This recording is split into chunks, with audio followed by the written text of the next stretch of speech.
El presidente Lasso fue notificado por la Asamblea que el juicio político en su contra sigue. El gobierno reitera que es ilegal. Los asambleístas fueron convocados para el domingo para elegir presidente, vicepresidentes y miembros del CAL. La dirigencia sindical de CNEL dispuesta a negociar los beneficios que cuestan al país 525 millones de dólares. ¿Qué tal, amigos? Bienvenidos a Televistazo. El presidente Guillermo Lasso fue notificado sobre el juicio político en su contra por presunto peculado en el caso Flopec. ¿Qué tal, Gaby? Hola, Estefi, amigos, buenas tardes. El titular de la Asamblea, Virgilio Saquicela, remitió el documento a Carondelet y desde hoy corre el plazo de 5 días para la convocatoria. Paul Romero con el informe. Anoche el presidente de la Asamblea, Virgilio Saquicela, notificó al mandatario Guillermo Lasso la continuidad del juicio político en su contra. En el documento adjuntó la resolución aprobada por los 88 legisladores de oposición el pasado martes, quienes le acusan de presunto peculado. Desde la notificación corre el plazo de 5 días para la convocatoria a sesión extraordinaria del Pleno de la Asamblea, en donde el presidente deberá defenderse. El secretario jurídico de la Presidencia y el presidente de la Comisión de Fiscalización solicitaron a la Corte Constitucional dar seguimiento y control al dictamen que admitió el juicio.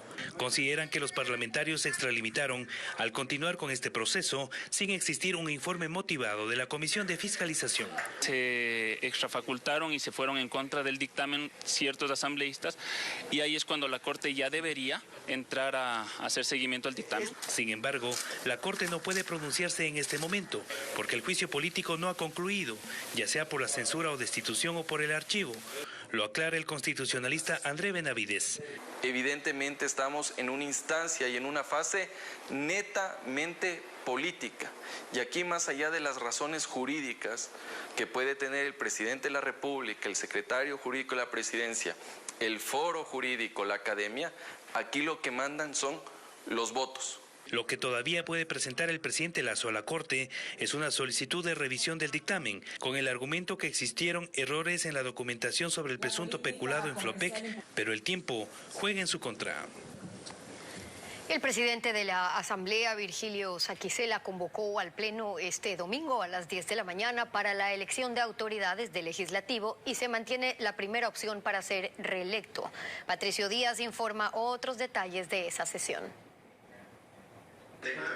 La elección de las autoridades legislativas mantiene como primer escenario la reelección de Virgilio Saquicela con el respaldo de UNES y el Partido Social Cristiano, lo que también implica que Marcela Holguín sea la primera vicepresidenta y Esteban Torres el segundo vicepresidente. Pero también se definirán los otros miembros del CAL, 4 vocalías que irían a sus aliados disidentes de Izquierda Democrática y de Pachacutic, además de otra para UNES y la última para el socialcristianismo, que ya no reúne los 14 legisladores que requiere una bancada. La norma dice que la formación de las bancadas se toma en consideración al inicio del periodo, de manera que continuamos siendo bancada hasta que termine este periodo. Pero en la convocatoria realizada por el presidente Saquicela no consta la conformación de comisiones. Eso se trataría luego, incluso después de la votación del juicio político, dicen desde Creo, con el afán de garantizar los votos por la destitución del presidente. Para que en función de ellos, los que sí están amarrando el juicio político, se tenga una supuesta garantía de que el cambio del voto en el juicio político se les entregan las comisiones en las presidencias y vicepresidencias. El coordinador de Creo señala también que ellos tienen los 70 votos para poner otro presidente y hacer una nueva mayoría, pero enfrentan la ruptura de Pachacutic, que incluso internamente en la bancada le ponen condiciones a su candidata Sofía Sánchez para darle los votos. La bancada ha exigido que haga un pronunciamiento público y ese pronunciamiento público es sobre la censura y la destitución del presidente de la República. Nosotros nunca hemos cedido a ninguna presión absolutamente de nadie, hemos actuado con coherencia, con respeto a la ley, a la normativa. Ellos verán entonces a quién se suman y si es que ellos prefieren votar por otro candidato que no sea de su propia bancada, ellos tendrán sus razones. De todas formas, en la Asamblea no se descartan sorpresas el domingo, aunque del lado del presidente Saquicela se espera que todo siga igual. La dirigencia sindical de la Corporación Nacional de Electricidad, CNEL, dice estar abierta a modular los beneficios dorados de su contrato colectivo, que le cuesta al país 525 millones de dólares, mientras la sostenibilidad de CNEL está en riesgo por las altas prebendas que contiene el contrato. El contrato colectivo de CNEL, que establece retroactividad en los beneficios, indemnizaciones de casi 100 salarios por despido y de 7 salarios anuales en casos de renuncia, que obliga al pago de $450 mensuales por cada hijo si no se brinda el servicio de guardería, que ajusta el salario en $100 mensuales por cada año de vigencia del contrato. Ese contrato colectivo, según Richard Gómez, dirigente sindical de la Corporación Nacional de Electricidad, no es ni de lejos el de una burocracia dorada. Yo le otro día he escuchado a un dirigente del FUT, que esto es un abuso. Sí, pues si él no sabe discutir o no sabe negociar un beneficio en favor de la gente, ¿yo qué culpa tengo? Reconoce que el contrato establece algunos beneficios, pero sostiene que es porque el papel lo aguanta todo, que la realidad es distinta, señala. Los únicos artículos que nos aplican, para que tú tengas clarísimo el tema, es el incremento salarial, el subsidio de antigüedad, que ya lo veníamos ganando, el subsidio familiar y el comisariato, que son $50 mensuales. No tenemos ningún otro beneficio. Desde la empresa coordinadora de empresas públicas se lanza una cifra: el impacto del contrato colectivo y de acciones judiciales interpuestas en Pueblo Viejo es millonario. Hay un contingente laboral definido por la gerencia de aproximadamente 525 millones. A eso nosotros hemos levantado los datos para verificar que efectivamente las gerencias anteriores han pagado anticipos por aproximadamente $147 millones. A este contrato colectivo por resolución judicial se incorporaron casi 1.800 trabajadores. Son entonces 6.000 quienes reciben los superbeneficios que ponen en riesgo todo. Ese contrato no permite que la empresa sea sostenible en el tiempo. Pero los sindicalistas sostienen que ellos lo que en realidad están buscando no es que se cumpla con todo lo que está escrito, sino la negociación de un segundo contrato colectivo y que allí se corrija cualquier cosa. Estamos incidiendo, oigan, sentémonos a negociar, que nosotros estamos predispuestos a aterrizar y buscar un contrato colectivo equilibrado. Y el gobierno se alinea con esa postura. Le apuestan a hacer carne aquello de que hablando se entiende la gente. El objetivo final es obtener un nuevo contrato colectivo que responda a las capacidades de la empresa y cumpla con las necesidades de los trabajadores. Lo cierto es que los diálogos no empiezan todavía y mientras tanto, aunque sea de forma parcial, el país continúa pagando los privilegios de la burocracia dorada. El Servicio de Rentas Internas creó una calculadora digital para que los contribuyentes conozcan los nuevos montos a pagar si la Asamblea Nacional aprueba la Ley Orgánica para el fortalecimiento de la economía familiar. Fabiola Santana con la explicación. El proyecto de ley para el fortalecimiento de la economía familiar beneficiará a 340,000 contribuyentes según el gobierno. El Servicio de Rentas Internas en su página web habilitó una calculadora para que se familiarice con los nuevos valores a pagar por impuesto a la renta de aprobarse la propuesta en la Asamblea. La encontrará en la sección Enlaces de interés. En el enunciado de empleado público o privado colocará el sueldo que percibe. En este caso pondremos un ejemplo con $2.400 mensuales. Automáticamente el sistema le calculará la reducción por aportación anual al IES. Luego colocará los gastos personales por vivienda, educación, salud, alimentación, vestimenta y turismo nacional. Seguido registrará si tiene carga familiar con enfermedad catastrófica y el número de cargas familiares. Pone calcular.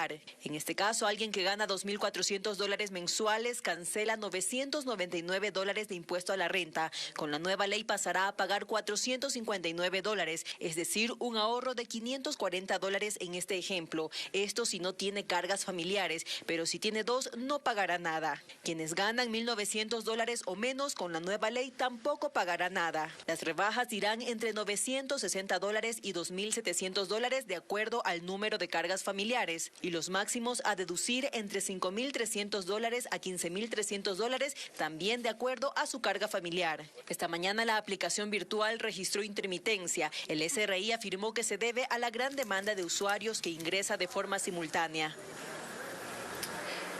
La crisis en la frontera entre México y Estados Unidos desata una pugna política entre el gobierno de Joe Biden y la oposición del Partido Republicano, que lo acusa de haber provocado un desastre con sus políticas sobre migración. La caducidad del llamado Título 42 ha llevado a que más gente intente cruzar.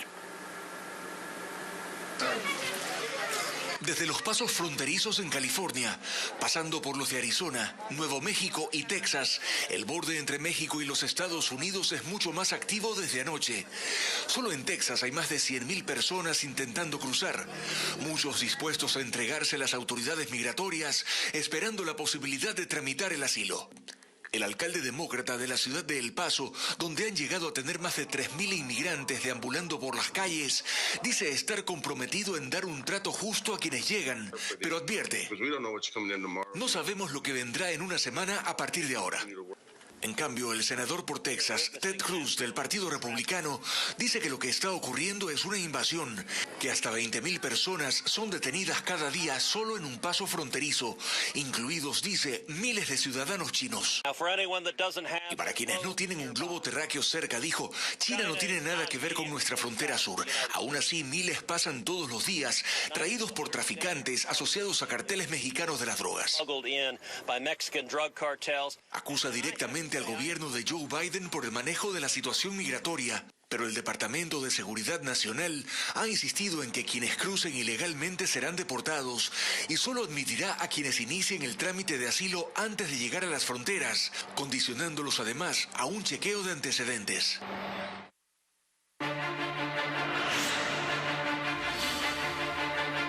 Migración a Estados Unidos no vale el riesgo.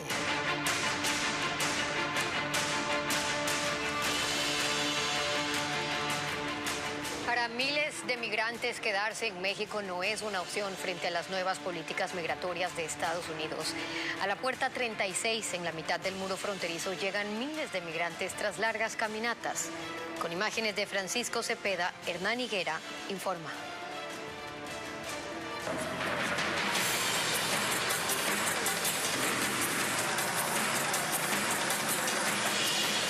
Es la frontera entre Ciudad Juárez en México y El Paso en Texas, Estados Unidos. Hay entre 36 y 39 grados de temperatura y entre el muro estadounidense de 9 metros de alto y el cortante alambrado de seguridad mexicano, aparecen grupos de migrantes cansados de caminar y soportar maltratos, extorsiones y abusos. Llegan para entregarse. Y la verdad que quiero entrar a los estados, quiero volver a mi casa porque de verdad que no. Quedarse en México no es una opción para José y sus amigos. Soportaron el peligro de la selva del Darién, pero lo que vivieron después de eso los dejó marcados del fracaso seguro.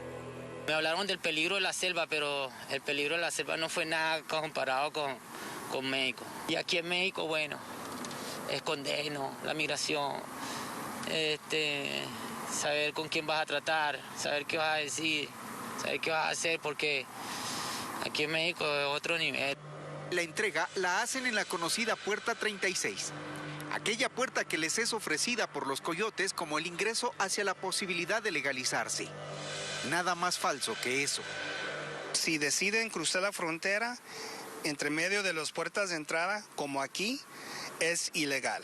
Y eso es un mensaje que las organizaciones criminales están confundiendo al migrante, que le están diciendo que aquí en esta área es parte del proceso de asilo, y eso no es verdad. En ese pasadizo entre México y Estados Unidos aparece Reinaldo, junto a su esposa y sus 2 hijos. Lograron cruzar el alambrado de Ciudad Juárez. De regreso a casa creen que estarán mejor.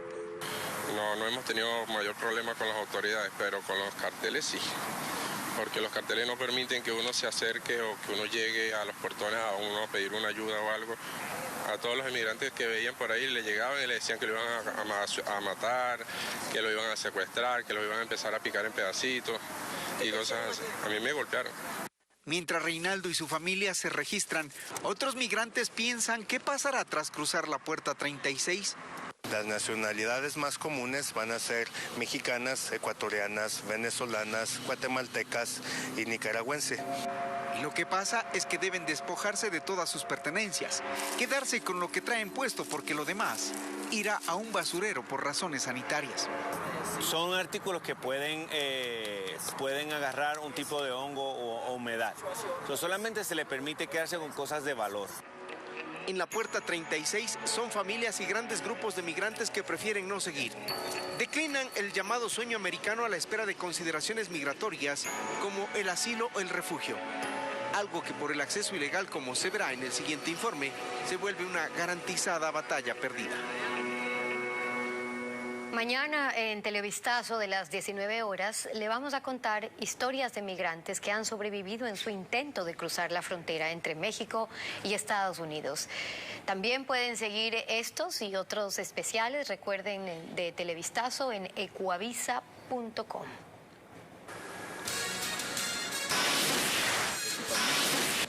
Más adelante, hay 25.000 perjudicados por la suspensión del servicio del Metro de Quito. Le contaremos al volver cuánto cuesta a la capital la inestabilidad en el sistema. Guayaquil.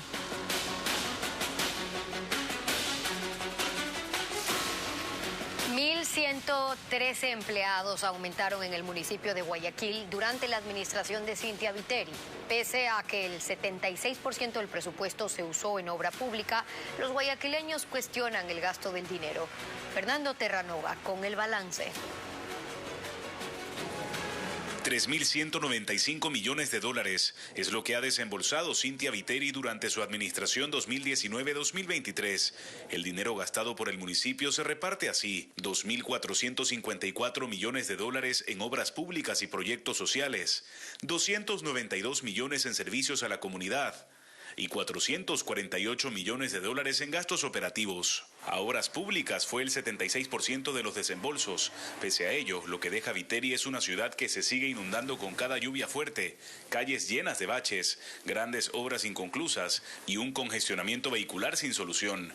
Algo más de la mitad de los 448 millones de gastos operativos fue a sueldos de los servidores públicos. Jaime Nebot dejó en abril de 2019 una nómina de 4.209 funcionarios. Viteri la incrementó en 1.113 puestos. Nebot gastaba anualmente en sueldos 46 millones de dólares. Viteri, 65 millones, 20 millones más al año. Ella lo justifica con la creación de más dependencias municipales. Creamos la Dirección de la Mujer, creamos la Dirección de Bienestar Ambiental, creamos la Dirección de Inclusión, creamos la empresa de vivienda que ha dado viviendas, soluciones habitacionales a 10.740 familias. ¿Pero qué piensan los guayaquileños sobre el uso del dinero municipal? Una encuesta de percepción ciudadana del Observatorio de Políticas Públicas dice que el 63% de guayaquileños se siente nada o poco satisfecho. Viteri ha dicho que se va satisfecha con su gestión, aunque para la mayoría de guayaquileños no administró bien los recursos del segundo municipio que más dinero maneja en el país.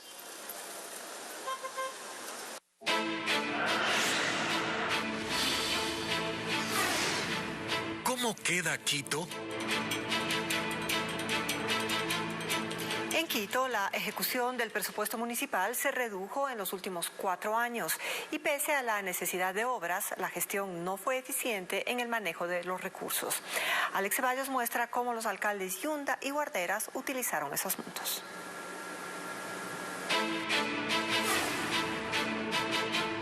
En 2020, el alcalde Jorge Yunda manejó un presupuesto de 1.077 millones de dólares, pero ejecutó solo 646. Entre los rubros más altos, 206 millones para movilidad, 171 millones para gastos de personal, 43 para el eje social. Santiago Guarderas en 2022 contó con un presupuesto de 1.500 millones de dólares, pero solo ejecutó 1.001 millones de dólares.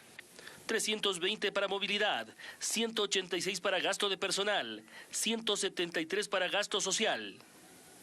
Como se observa, Guarderas aumentó la inversión de recursos en el área social. Desde la administración de Jorge Yunda, la ejecución presupuestaria fue de picada. Ni Yunda ni Guarderas tuvieron la capacidad de transformar en obras todo el dinero presupuestado. El nivel de ejecución presupuestaria descendió así. La mejor gestión de Yunda la logró en 2020 con el 74% de ejecución. En 2021, en una administración compartida con Guarderas, alcanzó el 68%. Y finalmente Guarderas termina su trabajo con el 66%. En los 4 años de esta gestión dividida, siempre sobró el 30% del presupuesto, dejando en la caja municipal cada año 470 millones inutilizados. Se evidencia que en los últimos 4 años sobró el dinero y faltó la eficiencia en un aparato burocrático enorme. Yunda recibió con 20.295 servidores públicos y dejó su administración con 20.686. Santiago Guardera se retira con 20.400 servidores públicos. La empresa operadora del Metro de Quito suspendió el servicio por seguridad. Hay miles de personas perjudicadas y el municipio busca una alternativa para solucionar los problemas que siguen generando pérdidas para la ciudad. Francisco Garcés con más información. Cientos de usuarios se quedaron fuera de las estaciones del Metro de Quito la tarde de este jueves. La empresa operadora decidió suspender el servicio que estuvo activo por 11 días. El consorcio operador explicó que la paralización se debe a la continua falla de varios sistemas, entre ellos el de recaudo, que ha ocasionado aglomeraciones e incidentes entre los usuarios y que de ello comunicó a la empresa Metro de Quito. Y la empresa municipal respondió acusando a la operadora de no habilitar varias estaciones ni el sistema de recaudo completo pese a las insistencias del Cabildo. Más allá del cruce de comunicados, lo cierto es que en inicio cerca de 25.000 usuarios al día son los primeros perjudicados. Entonces volvemos a lo mismo, al tráfico, a la espera, a llegar tarde. No sé cómo la alcaldía abrió por terminar su gestión y decir que hizo algo, pero es increíble que no esté abierto. Y mientras más días pasan, más problemas se detectan en el metro. Y los costos también se van acumulando. La empresa operadora cobra $189 millones por 6 años de operación. Es decir, que la ciudad le paga $2,6 millones mensuales. Esto sin contar con los demás costos que van desde el personal hasta el mantenimiento de todo el sistema, incluyendo los trenes. En ese rubro, el Cabildo tiene una deuda de $14 millones. Mantener el metro sin funcionar cuesta a la ciudad $300 millones al año, cuando el sistema, funcionando en toda su capacidad, debería haber rendido más de $70 millones anuales por la tarifa. Esto fue una presión fuerte por parte del alcalde saliente, por parte del gerente de la empresa de Metro de Quito, en poner a funcionar, en poner en marcha algo que no está listo. La pregunta sin respuesta desde el municipio es ¿cuándo el metro estará operando comercialmente debido a los continuos problemas? El metro podría estar operando en enero-febrero del 2024. Ahora el lío lo debe enfrentar el alcalde entrante, Pavel Muñoz.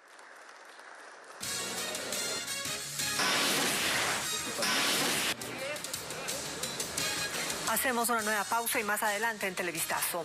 Esta mañana nuevamente se reportó alta actividad en el volcán Cotopaxi. Le diremos más sobre el informe del geofísico. El volcán Cotopaxi tuvo emisiones de ceniza esta mañana. El Instituto Geofísico indica que la altura de las nubes estuvieron entre 600 y 1000 metros sobre el nivel del cráter. No se registró caída de ceniza en zonas cercanas pobladas debido a la dirección del viento que iba hacia el suroriente del volcán.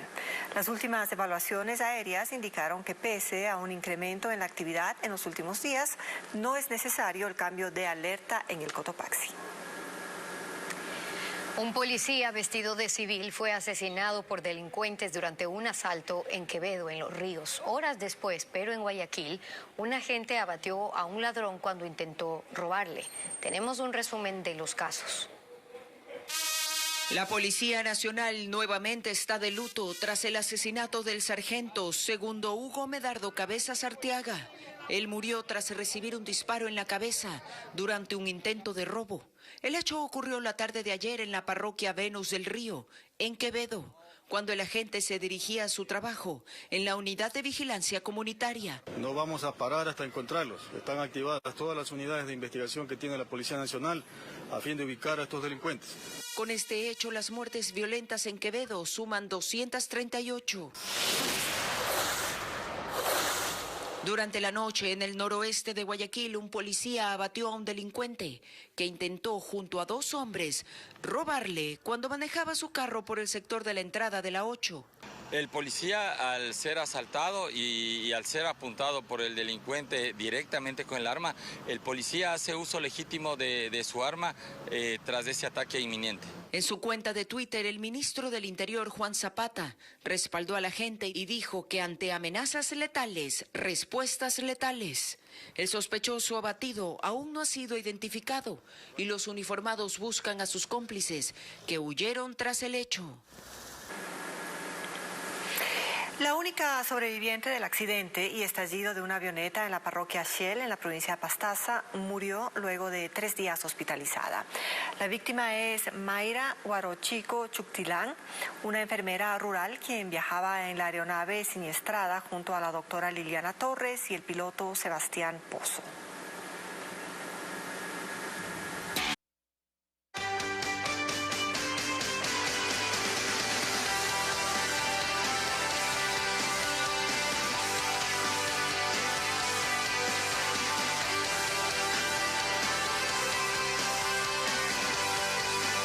Ecuaterra.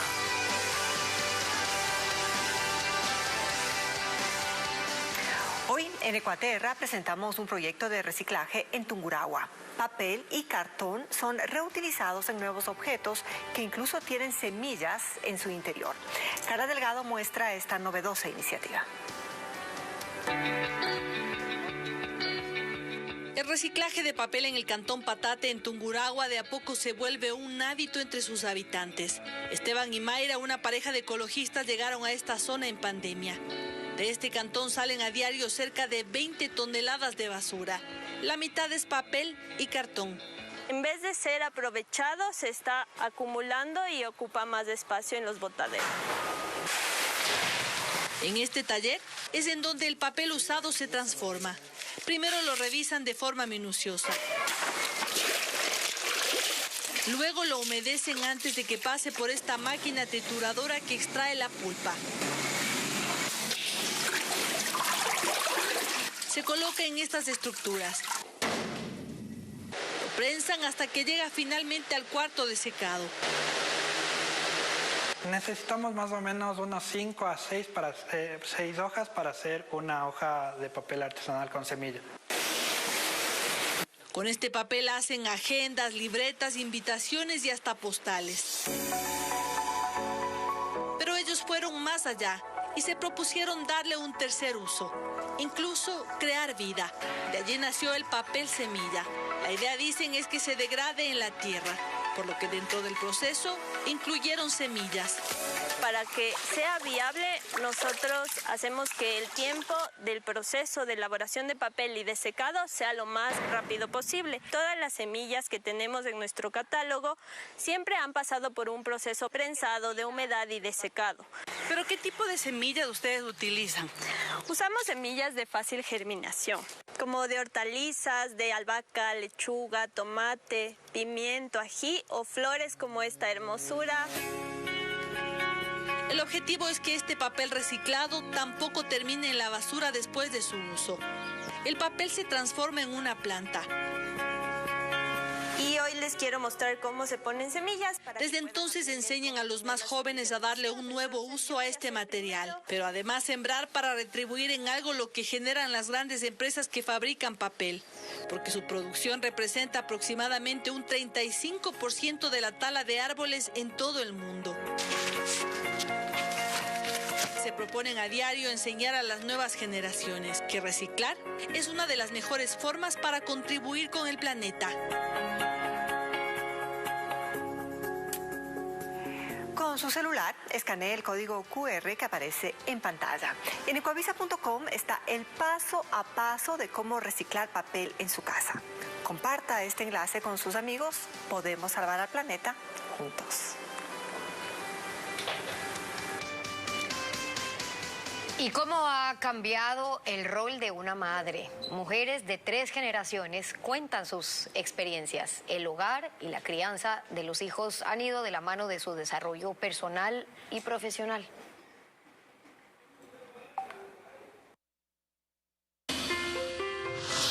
Mis 2 hijos son muy educados, con mano dura, con la mano suave, porque de antes decían los viejitos como yo, la letra entra con sangre, pero ahora ya no se puede eso.